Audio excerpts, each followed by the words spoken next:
Komm, wir skippen mal, das Video dauert hier 50 Minuten. Wir schauen mal rein. Swiss Watch Gang, he collects the rarest and complex luxury watches nobody can find. Der Marco hat mich angerufen, meinte, das musst du dir anschauen. Das ist ein brutales Video. Let's go.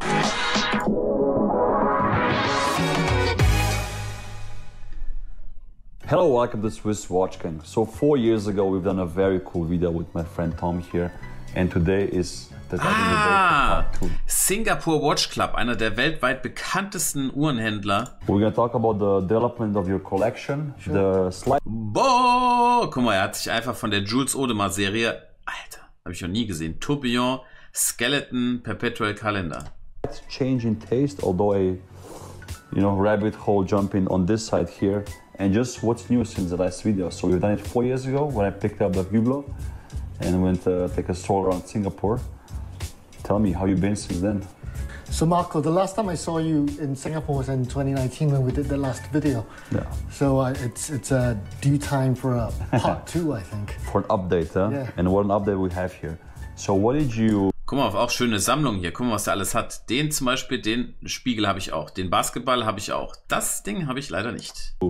Create since the Hublot was launched, let's say, because what editions followed? We did that collaboration with Ulis Nadang in 2017. That was the first club watch that we did. And then the next one after that was the Hublot in 2019, followed by a project we did with Cartier in 2021. That was for the 6th anniversary of the club. And it's quite tricky to work with a brand like Cartier because they've got so much heritage in that brand, but everything is rooted in a very simplistic design language that's over 100 years old. And when faced with heritage like this and culture like this, you want to approach it with a point of reference, right? You don't think you can come along and just mess with more than a century years of design language. So it was quite tricky to be very delicate with what we wanted to do with the canvases. But of course, working with Cartier, a brand that is very prolific in the way they express their creativity and their artistic flair in their case designs, despite that very simple design language. So you have this classic Roman numeral, minute track, white dial kind of look, but you have to interpret that into many different forms, many different case designs. So we picked 6 cases, each one representing a year of SWC. So that would be the cloche, the asymmetric, Tonsec Tonneau, Santos Dumont, and of course the Tokyo that you have. Yes, exactly. The rose gold version. Exactly, exactly. So 6 different cases. Ah, seht ihr da unten? Da haben die dann das hingeschrieben. Das ist jetzt nicht, also, ja, okay, ist jetzt ein klein, also, ja. And each case only executed in 3 examples, 1 metal each. So 1 example in rose gold, 1 example in yellow gold, and 1 example in platinum. And they all stand for something. Exactly. The case materials. Exactly. Coincidentally, they each represent a core value of SWC, which is passion, sincerity, and humility. So pink gold represents fiery passion. Yellow gold represents a heart of gold, so sincerity, and platinum symbolizes humility. Yeah. A funny twist, huh? Funny twist, yeah. The most noble of metals, but from a distance it looks like something humble like steel. So there is basically 8 techniques, different cases, same dials. Same dials. With beautiful vertical brushing. Vertical brushing. And brigade hands. More reminiscent of pieces that Cartier would make during the 40s or the 50s. Very mid-century inspired kind of design. Beautiful. Yeah. And it's fun because when I wear mine, people at first glance don't know it's like a piece unique. And then they look at the numbers and the hands and they see the inverted 6, and they're like, what is this? And I tell the story, they're like, oh, you're a piece unique Louis Cartier, interesting, huh? It's very cool. So the idea was to, like we said before, right, it's such a revered design that you don't really want to mess around with it too much. So the idea was the watch should be, you wouldn't notice that it's anything different from a distance like a meter away. But the first thing that you would probably notice is that the dial is different from other contemporary Cartiers, right, with its vertical brushing. And then you take a closer look, you might notice that the minute track is in blue. That's about 30 centimeters away. And then if you pick up a loop, then you will see that we have replaced the minute chapters for 29, 30, and 31 with the initials SWC for Singapore Watch Club. And after you discover all of that, after you put the watch down, and then you didn't even notice that the 6 was inverted. That's how subtle all the details come together to tell the story about this special set of 18 pieces. It's very nice Easter eggs. And what followed after the Cartier? So this was a project for the 8th anniversary of the Singapore Watch Club. We worked with the oldest manufacturer in the world, which of course is Vacheron. And we wanted to work with a heritage brand because once again we wanted to experiment with a different way of executing a limited edition. We wanted to do a limited edition watch with Vacheron, and there were many ideas that were pitched in by members, and a lot of them was to recreate a mid-century style, but neo-vintage, kind of aesthetic. Soll ich fragen, was für einen Status Singapore Watch Club hat, dass sowas zugelassen wird? Chronograph. And the reference 47101 came up as a design inspiration very frequently. But we realized that there were so many pieces within the club already, so it would seem a little bit silly to just make another one just to have a limited edition. So we came up with the idea of why not we just gather the pieces we already have within the club and we send them all back to Geneva to be, this is a very sensitive word in the world of vintage collecting, to be modified. Right? So of course, as purists, as lovers of vintage watches, modification is a subject you don't really want to mess with too much. Also die haben quasi die Uhren gehabt und haben die dann dahin geschickt, dass die dann da was Neues eingravieren.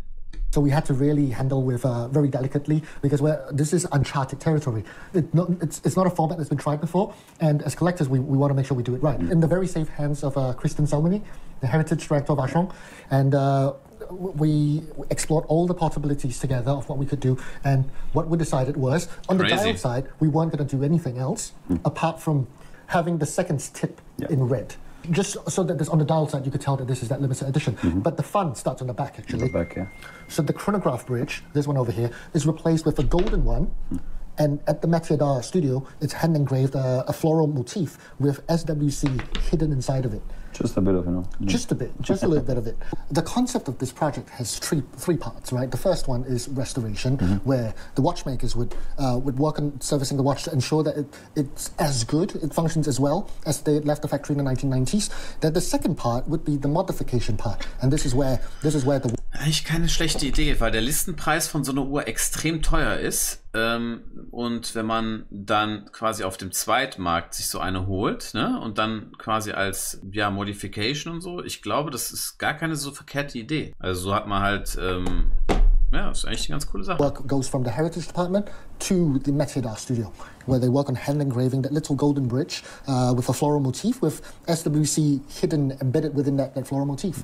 And then after that, of course, the third part of the concept would be the archival department, because I firmly believe that for a true heritage brand, not only should you be able to service and restore every single watch that you've ever produced, you need to have a good record keeping of all the watches that you've ever produced. So, which is why the third part of the project is the archival part. These watches were modified, so they don't reflect what they used to, what the records had of them before. So Vacheron actually went back to the archival department to update the 1990s records with these modifications that we've done in 2023.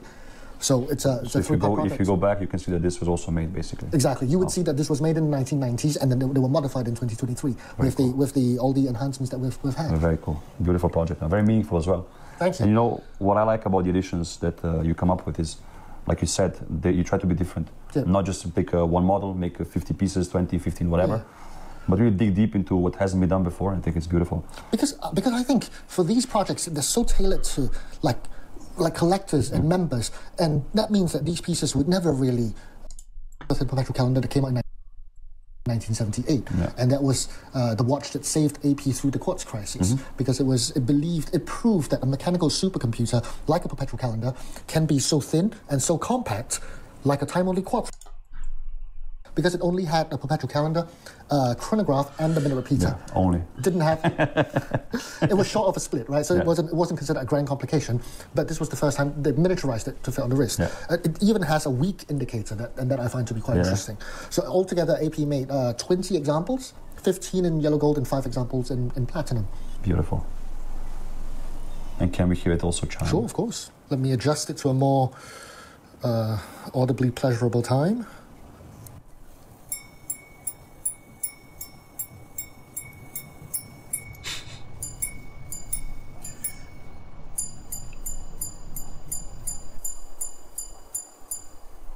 Beautiful. Beautiful. So Music beautiful. to my ears. I like the way this one Do you know sings. how many components are in this watch, approximately?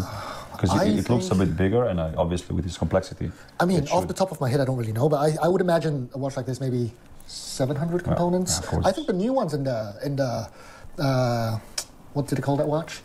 The Code 1159. Yeah. A Universal. Yeah. I think in the Universal, it's a little bit more than 1,000 pieces. Wow. Yeah. So those are extremely complex. Next one that I want to jump into basically is this one next to it. Sure. Again, for somebody who doesn't know AP, this looks like a simple time-only power reserve watch under the radar, maybe in stainless steel, if you don't know about it. I was just chatting about this watch with a friend earlier today, and he's a watchmaker, so his perspective is, because he understands the complexity of the Grand Sonnerie, but he also can notice the plainness of this watch on the dial side, and you see the disparity between how humble this watch looks and what's actually under the hood. That is quite mind-blowing. In a very thin case. In a very thin case. Like you said, it could pass as a time-only watch, and there's actually a slider here that you can adjust from Grand Sonnerie mode, where it chimes every 15 minutes automatically, or Petite Sonnerie mode, where it chimes every hour automatically, or with one flip. Also da geht es darum, dass halt alle 15 Minuten man einen Klang hört oder halt jede Stunde. Das ist eine große Komplikation. Of the switch, it humbles from a Grand Sonnerie back to a time-only watch. Beautiful. And the proportions on this I find to be very fascinating. And the case material is... This one is in platinum. Platinum. This one is in platinum. The humblest of materials. That's just beautiful. I didn't know the case back is open. The case back is open. I'm happy it is. Yeah. You have the three hammers here together. It's gorgeous. The Grand Sonneries from AP, I think they're still very underrated. Number one, of course, because the Grand Sonnerie is literally the pinnacle of all mechanical complications. And what it does is it chimes by itself like a grandfather's clock or like a clock tower, which is one of the earliest complications of watchmaking, right? Yeah. Because when you make a clock tower, people that can see it can tell the time, but people that don't see it, they don't know the time. Yeah. So the chiming was actually more... Next. Two pieces only, don't you? Two pieces only. So yeah, this one is an open world Grand Sonnerie with the movement also very intricately hand engraved, front and back. So this one only has 2 notes, and yeah, the skeletonization work on the back is absolutely fascinating. This one. So for me, I think just having one of these would be already a grail. But having 2, I don't know which one to choose, man. This one is a bit more flamboyant, whereas the other one's a lot more restrained. I think this one ticks more boxes in my collecting mentality. But also I love the subtle flex with the platinum version. For those who don't know, think it's like a 7K watch probably. Beautiful. I actually find the Grand Sonnerie complication to be quite useful because in meetings where you don't really want to break eye contact and you don't want to check the time by looking at your wrist or look at your phone, the chime that the watch makes, it's not really noticeable by other people apart from its wearer. So that's what I like about vintage chimes. They're not so loud. Whereas today, a lot of effort is focused on making sure the chime is as loud as possible. On the volume, which I think is nice as a party trick, but it's not really practical from a usage point of view. And then we have a different case shape here and a different time display, but also a nice lever on the side. So this is also a minute repeater. This was actually the first time that AP returned to the minute repeater competition since the 1960s, because since the 1960s they stopped making minute repeaters. The market didn't demand for them, and then shortly after that was the quartz crisis. And it was only in the 90s, this one came out actually in 1992, and the story behind it is quite fascinating. When AP was exploring how to go back to the minute repeater competition, they didn't have anything they could work with, so they needed to come up with something completely new. This was the first movement that AP developed in-house, and it's a jumping hour minute repeater. So the previous movements, as you know, they largely relied on suppliers like, for example, Jaeger. So this one was tasked to a young Italian watchmaker by the name of Giulio Papi. And it's quite a famous name. Quite a famous name today, but back then he was just up-and-coming watchmaker. So the responsibility came on his shoulders to develop a new minute repeater watch, which is very close to AP's history. So he drew inspiration from the 1920s, where AP had 2 historical expertise during that time. The first one was jumping hour, which was very popular, a global craze, especially in the brushing that is factory finished. So this was obviously not a mistake. All intentional. Exactly. So I decided to invest. Right. I think it's the loudest so far, no? It's the loudest so far. I agree. It's the loudest and the quickest. But yet the smallest one. Another jumping hour we have here is the John Schaefer with that closed case. Beautiful. And then we have also another John Schaefer. A cousin of sorts. This one open worked in a platinum case with a pink gold movement. Beautiful. So altogether they made 25 examples of these. Well, it's a limited edition of 25. According to the book, they only made 24. So I don't know what happened to the last one. Gorgeous. And this one reminds me of the... Crazy. It's very similar style. This model, yeah, very open similar work. style. So maybe we can talk a little bit more about this one because it's got that closed case which ties back to a trend of a particular trend of jumping hour watches from the 1920s. This one they call the iron mask. Okay. And I've looked into this. I found some of these vintage iron mask ads. Crazy. And you won't believe what the selling point was back then. No more broken crystals. So they protected the case with metal just so that if you dropped your watch, you wouldn't have to deal with a broken case. You just have a scratched up case. Beautiful. And that's completely different from what people look for today, right? Because if it's covered in gold, I'm gonna have it scratched. But the point was to protect the watch from damage, basically. Exactly. And but it reminds me of, let's say, the current trend. Also, what I see online is people are searching for jump hours, in particularly stuff that looks like the Tonka Guichet. Exactly. So I think this was way ahead of its time as well. Yeah. So the Tonka Guichet is also very much inspired by that period of in America in the 1920s. And if you ask me, well, this is the grandfather of a watch that you wouldn't expect to be its grandson. Yeah. It's the Opus 3 that we're going to talk about later. If you think about it, this is the same design concept from the past, and this is the same design concept from the future. Yeah. But yeah, I mean, I'm curious to hear about it because at first glance, 307 individual examples, and every single piece is different. Every single piece is unique. Piece unique. So. All are piece unique. Beautiful. What is more collectible on this topic, let's say? These types of chronographs or the Grenzenries, or depends on the model, no? I think it's quite different because they're almost from two different dynasties of AP. That was when the quartz crisis was over and brands were exploring, not only going back to complications like before, but can be argued that they already have with the Remaster 1, going back to that style of classical watchmaking, of course in a more modern interpretation of it. Leider unverkäufliche Uhr. Die hatten wir, glaube ich, über ein Jahr. Yeah, because this is a, what case size is this? This is a 33. 33. So most of them were made in 33. The largest one I've seen is a 38. Beautiful, very contemporary size. But yeah, the smaller ones are... Man, but looks bigger. I wouldn't say it's a 33, to be honest. And then something which me as a, somebody who doesn't know this, looks like it's totally out of place here with amongst all these like big boys here. But what is this simple looking, let's say, AP? This is from a very similar period to the chronograph that we looked at before. In fact, even though it's time only, it's actually powered by the same base caliber, which is the Valjoux chronograph. But it's not a chronograph because this Valjoux movement was a very strong movement, very stable, 3/4 plate. You don't see that much in Swiss watchmaking. Big balance to really give it consistent, reliable timekeeping. And because of the qualities of this movement, it was used by Patek to participate in time-only chronometry competition. That's how they balance the powers the movement. So how did you find out about this watch? Because again, at the first glance, you could think it's just a simple dress watch. You tell me what you can tell about this watch by looking at it front and back. So I noticed the lugs are very special, very Art Deco maybe.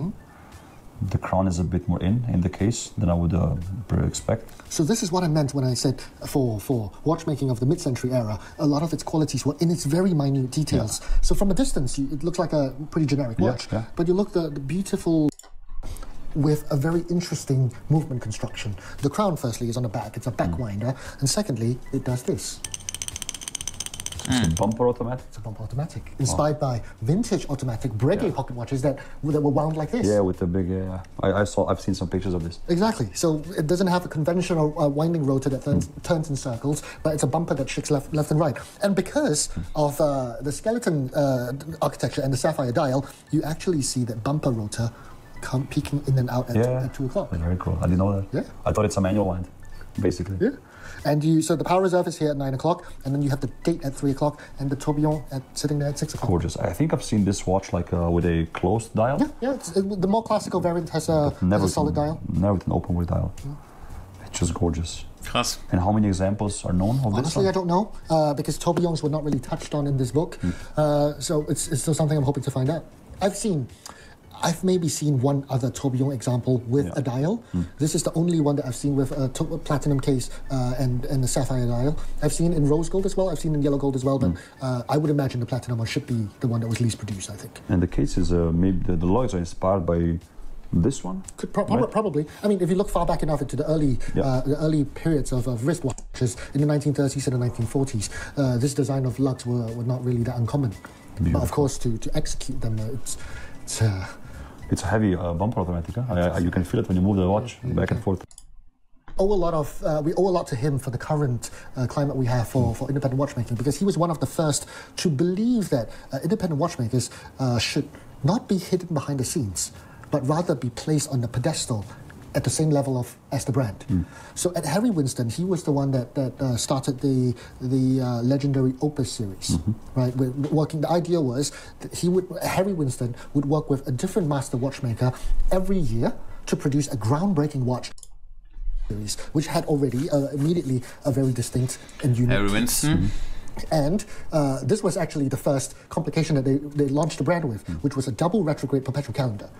And the movement was developed actually by Roger Dubuis. Yeah. So at that point, Roger Dubuis haven't even found his own brand yet. So he was making movements to be used by, this movement was used by Harry Winston first. And the double retrograde display became a selling point of this watch. So when they made this limited edition in platinum, they wanted Max Bizo was building towards. And he partnered up with this crazy watchmaker by the name of Vianney Altair. And Vianney is... Den zum Beispiel habe ich mal kennengelernt. Der war bei uns zu Hause. Der hatte jemand, ist verstorben und er hat ihm, ich glaube, 100 Uhren vererbt. So crazy, wie sich das anhört. Complete out-of-the-box thinker, very much inspired by sci-fi, Jules Verne, steampunk movement, that sort of aesthetic. And for the Opus 3, he conceptualized the watch to be completely digital, which is a world's first, right? A complete digital wristwatch. Yeah. And it was meant to tell you the hours, firstly, the minutes, jumping seconds, the dates, day-night indication as well. So that's, and when it was first unveiled in 2003 at the fair, they didn't even have a working watch, but it won the GPHG. It won the GPHG award that year. Maybe the first one to do it like that. I don't know. And then I also have in my possession a three-part booklet about this watch, talking about the movement inspiration, how the crown had 4 adjustments for each of the functions, talking about how the architecture for the caseback was designed. But the watch never worked. Yeah. Vianney couldn't get it to work. The project was passed on to many different watchmakers. I know at some point Laurent Bess was involved, and he couldn't make it work as well. So I've been fortunate enough to meet people that worked in Harry Winston at the time, and they were telling me how they were fighting management to keep this project alive, because finance was like, we've lost too much money on this watch. We have to stop it. And the people that were holding it up were like, we want GPHG for this project. Yeah. And all the clients have paid. They made 25 pieces in platinum, 25 pieces in rose gold, and 5 pieces in platinum with gem setting. Yeah, those are beautiful as well. Exactly. So altogether 55 pieces, and they lost money on every single watch. So finance wanted to kill it, but eventually, after 8 years of development, guess who was the one that got the watch working? I've heard this before, but I forgot the name now. I can't remember it. APRP. Again, huh? Yeah, again, we come back to AP again. So APRP was the one that finally got the watch to work, but they had to re-engineer everything on the back just to realize the vision that Vianney had on the front. Beautiful. And the legendary status of the Opus 3 was achieved when throughout the entire 8-year period, not a single one of the clients cancelled the order. Wow. So they all basically wanted to finish the project. Everyone waited. Beautiful. So the watch was first delivered in 2011, and then in 2012, I think, it was the first example that came to market. And for let's remember this was when watches were extremely niche, and these were not. There's no such thing as a premium price for watches. The retail price for one was 80,000 US, and the first one that came to market was 200,000. Wow. So immediately it propelled the Opus 3 to a point where everyone was talking about this ridiculous, fully digital watch that should be extremely legible, but not many people knew how to read it. Yeah. I know, because it's probably a funny exercise to ask people what the time is, right? Exactly. So let's check out the dial here. So this is nuts, yeah. So the top 2 corners, that's where you tell the hours, and the bottom 2 corners, that's where you tell the minutes. Yeah. And the top left pothole, the last 4 seconds of every minute, it counts down 56, 57, 58, 59 before it jumps. And again, this works. It works. Right? It works very well. It works crazy. Very well. It's ein sehr, sehr schönes Video. Vielleicht ein bisschen nerdig, muss man sagen, aber cool, dass man sowas sieht. Ja, finde ich, kann man sich nur mal reinziehen. Ne? Könntest du aktuell deine Top 5 Parfums nennen aus nicht kommerzieller Sicht, welche du privat trägst? Ich trage jeden Tag andere Düfte. Also ich habe jeden Tag was anderes.